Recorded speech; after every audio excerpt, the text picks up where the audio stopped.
welcome to Tell It to Someone, the only show that's run entirely on pneumatic tubes. First question is from Roland Martin Smith. Why shouldn't people who live in glass houses throw stones? Who makes these glass houses, and do they provide the comfort and privacy one needs? Well, we've got a glass house. Well, I mean, not me. I don't have a glass house, and I don't grow things that look like oregano in there. But apparently, glass houses are very good when one wants to get stoned. And I suppose if you want to get stoned, you don't want to throw the stones because you want. Because it's not that sort of a plant, really. It's not that sort of a plant where you want to become aggressive. You just want to sit out and mellow and relax. And that's, you know, and in a glass house, I suppose you do get the chance to look out the window, which is also the wall, and just enjoy the scenery and the plants in question. And just use some sort of extractor fan, or else the place gets full of smoke. Next question is from Nish Brown. Are brain farts detectable by others through any means other than verbal communication? Well, you could put your tongue in their ear. That way you could, you know, taste the delicious brain fart gases. I don't know how else you would detect the brain fart. I mean, certain plants may cause it. I mean, the other kind of farts, I know that, you know, broccoli and onions and that sort of thing, they cause those. So maybe if you used certain plants, you would get the brain farts. And, you know, if you check in their glass houses, then you'll find that the cause.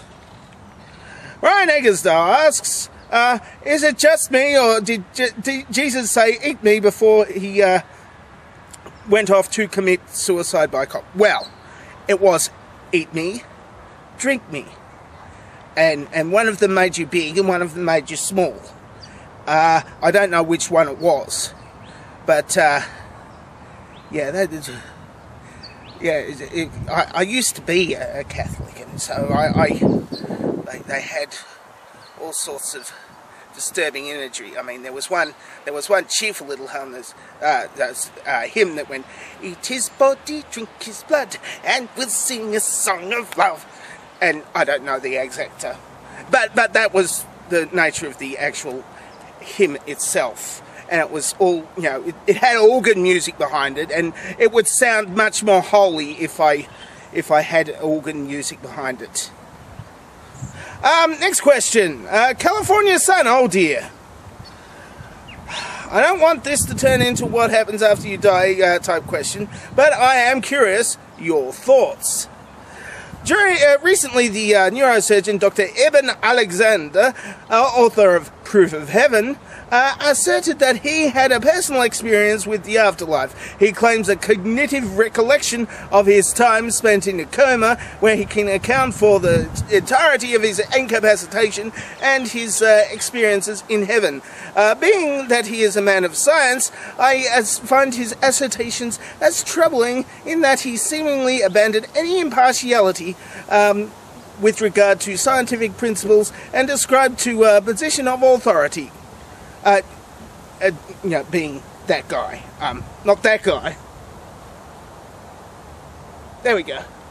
I was speaking about a guy in a space station. The big space station that sometimes goes overhead. Because God doesn't exist. Or position of authority. Further troubling is the author is seen as a credible man of science, and thus gives the prospect of afterlife fairy tales a perceived plausibility to the adherents of such nonsense. how can people be made to understand that because you really believe something or really want it to be true, it doesn't make it that a fallible personal experience, no matter how strongly held, does not equate proof of an assertion. As always, I thank you for your time to answer our questions. And finally, thank you very much for last week's dovetail question. That made my day. Well, okay. So what we've got is this guy was in a coma, and he had well, they use certain substances to keep him asleep. Now, this gives sometimes, especially if you've got hypoxia or lack of oxygen to the brain, it gives you very vivid experiences, very vivid brain fart, vivid hallucinations. This might have something to do with maybe the fact that the brain, when it's shutting down, tries to restart the heart, and what restarts that, what really gets it pumping is adrenaline rush, and an adrenaline rush can be caused by, let's say, terrifying visions of hell, or seeing God or your long dead mother or something, and so boom, boom, boom, the heart gets restarted, and you survive the thing. That could be how it happens. Anyway, but just because somebody believes their hallucinations doesn't, of course, make them real, even if they have really studied a real lot. It doesn't make it automatically real. I mean, you'd have to, what you'd have to do is, you'd have to put that particular hallucination through a peer review panel and write papers on it and all of that sort of stuff. And then maybe, it's still a hallucination, because you can't back it up. Probably. No. And, that's it for Tell Someone for this week.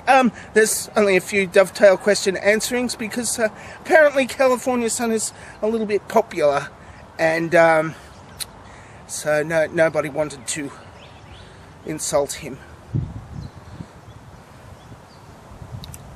Yeah, I don't know. I think that's it. There's no.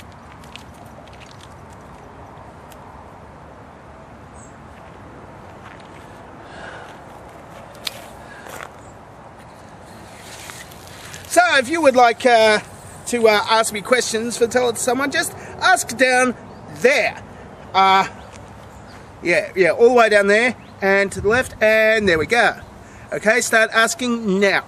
And if you would like to make a video question, you can also do that with our miraculous question asking device, which is also down there. You can see what that looks like over here. And it's not somebody asking a question. I say the same joke every time, except I use a different video clip that looks like well, it used to look like somebody asking a question. Now it's just something going on.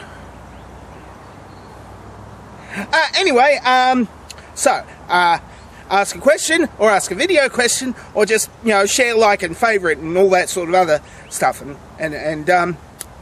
yeah. Oh, here's your dovetail question for this week.